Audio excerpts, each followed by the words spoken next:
datang di podcast Jejak Sejarah hari ini.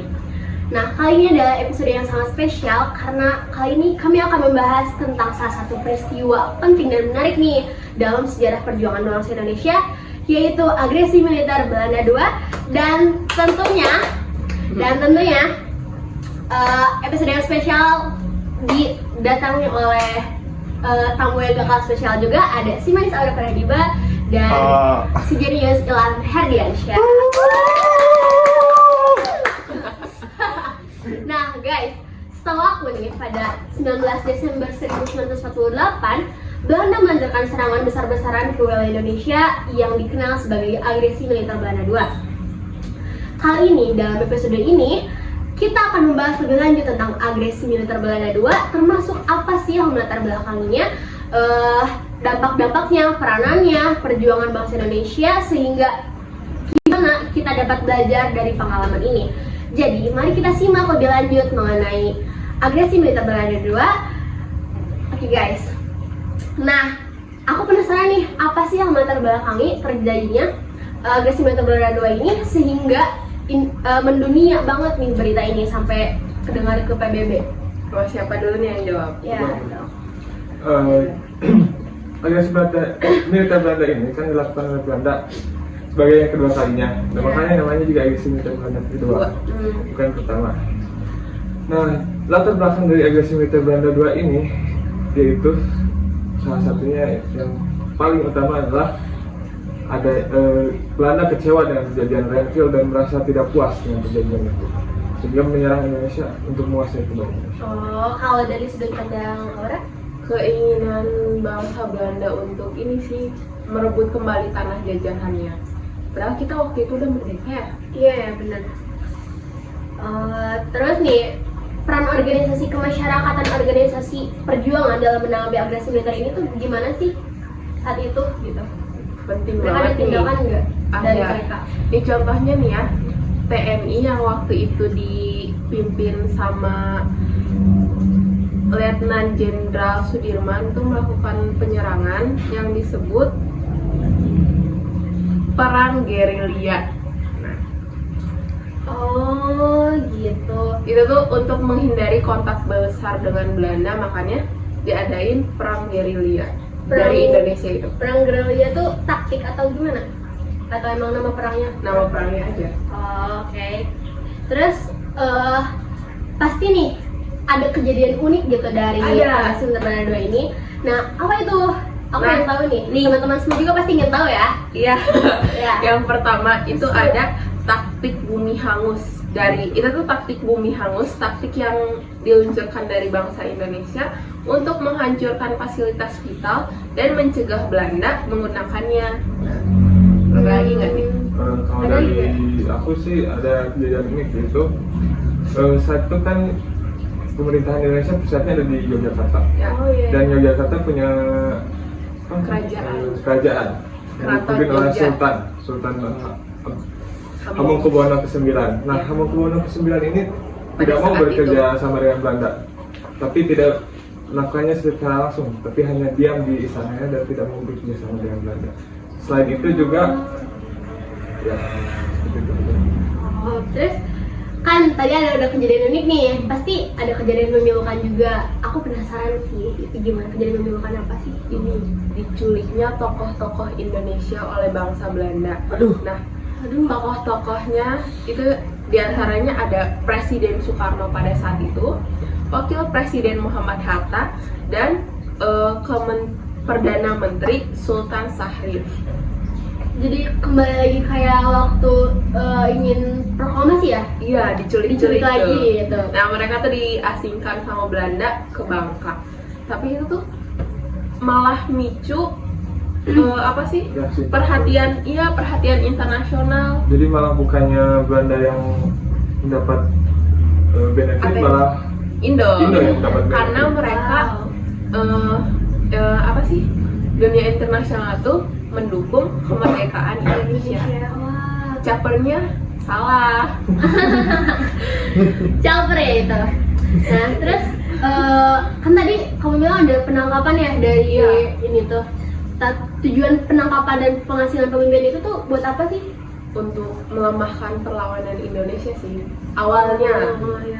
Tapi Lumayan karena gagal. gagal apa? Oh, oke. Terus apa sih, kan saat itu udah merdeka nih, tentunya udah ada pemerintah, udah terbentuk pemerintah. Ya. Nah, pemerintah Indonesia ikut andil nggak dalam menghadapi agresi militer ini, dan apa yang dilakukan pemerintah tersebut agar agresi militer ini tidak berlanjut? Udah tadi yang di pertanyaan awal itu yang Letnan Jenderal Sudirman melakukan perang gerilya. Itu salah satu bentuk usaha dari pemerintah Indonesia pada saat itu.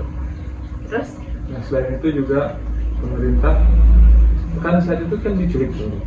Iya. Makanya dibentuklah penggantinya yaitu PDRI yang berpusat di Bukit Tinggi Sumatera. Makanya ibu kota kita pernah berganti 3 kali sebenarnya. yang pertama Di Yang Jakarta, Batavia, Jakarta, yang kedua Jogja, terus ke Jogja, terus ke Bukit Bukit Tinggi. Tinggi. Oh, balik lagi ke Jakarta. PDRI itu singkatan dari Pemerintahan Darurat Republik Indonesia. Nah, oke. Selain pemerintah nih, pasti ada tokoh-tokoh yang penting dalam berperan dalam agresi militer Belanda II ini. Siapa saja sih? Aku penasaran, pengen tahu juga sih itu tentang tokoh-tokoh tersebut. Siapa? Yang pertama ada Jenderal Sudirman yang pada saat itu menjabat sebagai Panglima TNI yang memimpin perang gerilya untuk melawan Belanda. Terus kedua ada Simon Spoor, itu tuh jenderal Belanda yang memimpin agresi militer Belanda II di Indonesia. Ada Soekarno, ya presiden Indonesia yang diasingkan ke Bangka pada saat itu. Terus ada Dirk van Lengen, kolonel Belanda yang memimpin pasukan Belanda dalam merebut Yogyakarta. Oh, terus apa sih? Ada nggak sih ketika kan saat itu sudah ada PBB ya? Ya. Nah, apakah ada peran tertentu nih dari PBB dalam menanggapi agresi militer ini?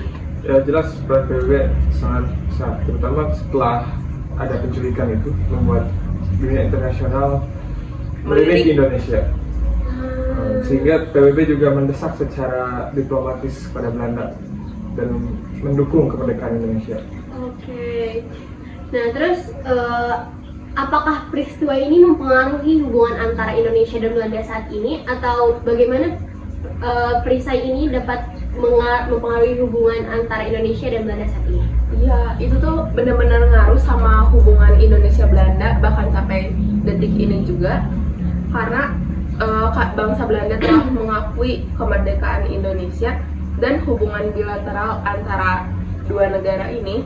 Tapi masih ada perdebatan tentang pengakuan Belanda atas kekerasan yang terjadi pada zaman kolonial. Masih jadi konspirasi tuh. Terus akhir dan hasil dari dampak dari agresi militer ini apa sih? Aku yang tahu juga sih itu.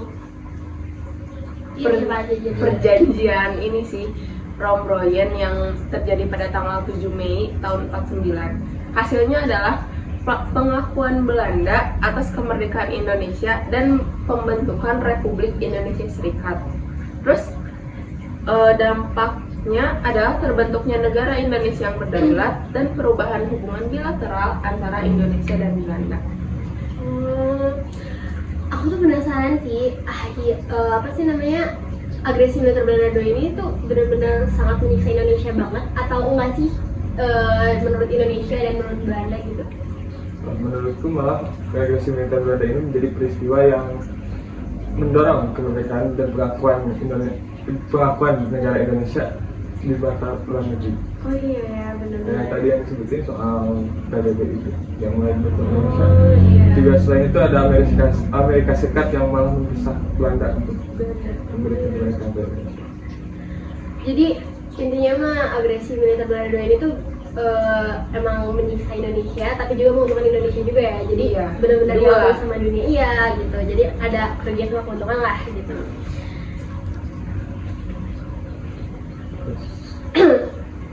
Oke guys, aduh sayang banget ya percakapan kita kali ini, seru banget sih. Tapi sayang banget waktunya udah habis nih. Jadi sampai jumpa lagi di podcast selanjutnya, dan semoga podcast kali ini dapat menambah wawasan bagi teman-teman semuanya. Semoga udah sih apa ada. Oh iya, ada kata-kata nggak dari narasumber kita kali ini yang seru banget nih tadi percakapan kita kali ini? Nah, dari aku mah terus banyak belajar sejarah aja gitu. Iya, terus jangan pernah dari satu sisi. Terus pelajarannya juga jas merah apa tuh? Jangan melupakan sejarah. Nah, Ya, aku pernah dengar ya ada peribahasa sejarah adalah guru bagi kehidupan kita. Ya. Gitu. Terima kasih, dadah. Oh iya bentar.